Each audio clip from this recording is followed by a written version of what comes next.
Good afternoon, everyone.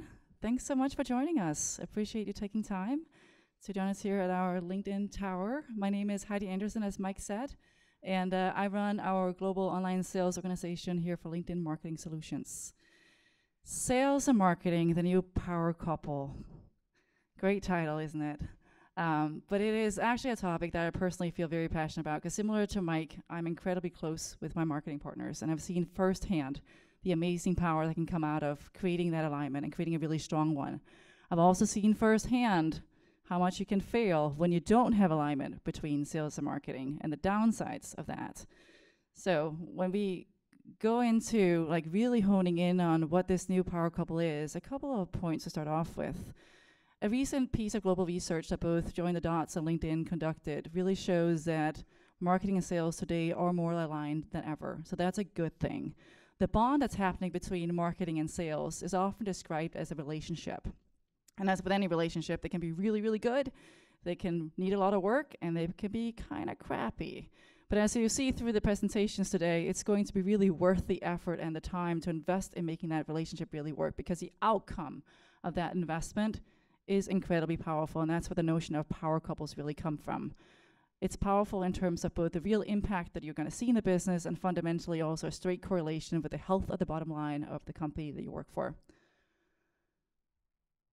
Well, what's driving the convergence of sales and marketing? You heard in the intro video a couple of different factors. The primary one, however, is your customers and prospects. They're pushing us in a direction where we do need to figure out how we can align across our two parts of the organization. There are a couple of trends that we're highlighting here that help indicate what's going on. So the first one being our buyers today. They are telling us that they're finding it more productive to spend their time online. In fact, a recent Forrester survey done this year concluded that 68% of B2B buyers much prefer an online engagement with a company than talking to a salesperson. And that's up from 53% just 2 years prior. So a significant uptick, and certainly a trend that we want to keep in mind as we think about how we can best engage and create experiences for our buyers. The second really interesting, I think, trend that's happening right now is our buyers' expectations are on the rise. Why is that? It's because as buyers are going into the workplace, they're bringing their whole selves with them, right? They have a personal life too. In their personal lives, they're getting used to experiences they're getting through Netflix, Amazon, Spotify, that are highly, highly personalized. These companies are examples of companies that have invested years of research into truly understanding you and are creating very, very personalized experiences. And as consumers, we love that. We love that our companies are taking time to understand our needs, understand what we're looking for, and serving it right up. And we're bringing that with us into the workplace. And that's fundamentally starting to change the sales and the marketing landscape for us. Now, when you look at how we've historically been organized, it's typically been this big divide between sales and marketing, two different functions reporting up under different leaders, and sort of very focused on the individual priorities. What we're seeing happening on the LinkedIn platform is this emergence of a new title that's called the Chief Revenue Officer. It's typically a role that's being held by someone overseeing both divisions, both marketing and sales. And what our data is telling us that we continue to see a rise in members holding that title. In fact, over the last couple of years, 3 years to be exact, we've seen an increase of 73% in the US tech sector of employees, our members, holding the title Chief Revenue Officer, which is a very interesting trend to continue to observe as well. What's equally interesting is the dynamic that we're starting to see within our organizations. As was alluded to throughout the video, marketers are asking sellers to become increasingly, play more of an increasingly bigger role in the upper end of the funnel. So helping drive awareness, helping drive more of the social awareness of whatever marketing pieces that are being put out there, but also truly become more a face of the company in external environments. Vice versa, sales is asking marketing to play a bigger role for nurturing further down the funnel. On the sales side, being in the sales world myself, I consistently ask my marketing partners to help nurture our prospects and our customers throughout the sales funnel, because I fundamentally believe that it'll help convert them even faster for us and help shorten the sales cycle, right?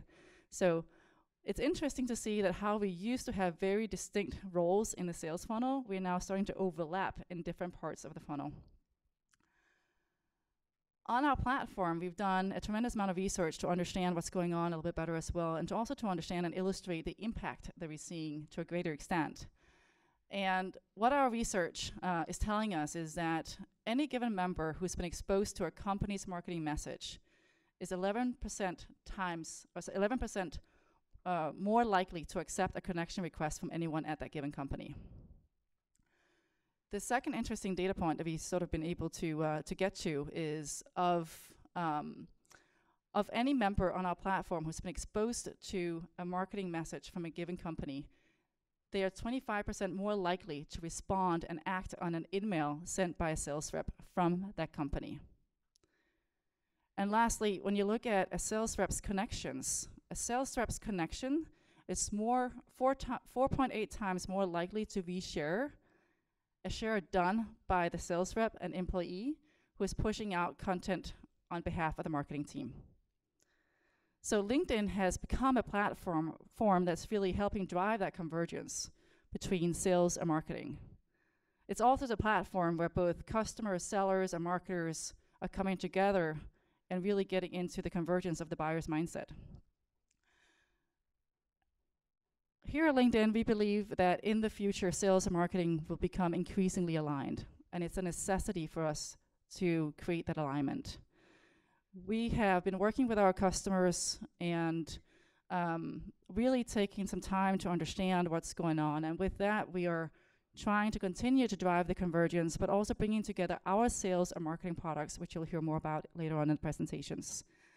We see a future where both groups, if you will have equal view into the same data that we're operating with and operating on the same data sets, and also have full transparency of view into activities done by each of the different functions, all of which have the customer in the very center of our activity centers. A very interesting future for us all, and very exciting to think about as we stand here today and start to reflect more on what it's going to look like.